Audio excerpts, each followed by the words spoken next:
Šta? Mali! Znači ti ja doći tamo. Pogledajte ovoga lepodana. Ljajićevo. A vidite Popovića, malo pre bio sam nešto kurčio. I na kraj, pogledajte sad. Da li će izgurati do kraja? U pogledu.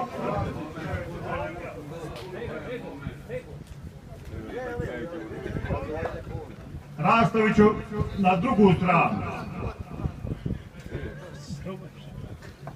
Jariću, možemo mi da učemo? A mogu ako Siki... Jariću! Imamo ga ja!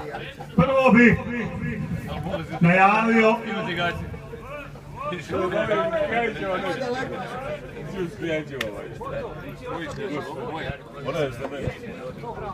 neizvjesnu trku Mali konjića. Nisi ti urođen, nisi ti. Drugi. Konjića koji se zovu poni. Znači imaju male noge, ne kao ti, velike uši. Neka neće doći on. Popoviću, teraj to sa staze dok je vreme. Braco! Braco! Vidi šta je radio, vidi šta je radio. Oliver Mlakar! I Želj će izviti nešto iz ruku u toku takmičenja. Neka, neka!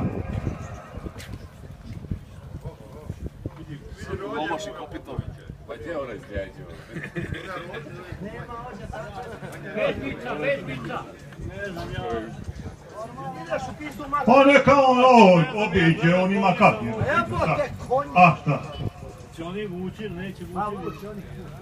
Prvi će biti mali, veliki poni, šta ja znam koliko su mali. A koliki si ti, Jarić?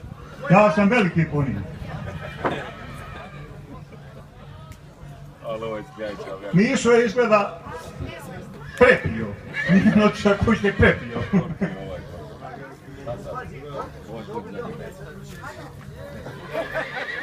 Nakon ponija će biti u najlakšoj,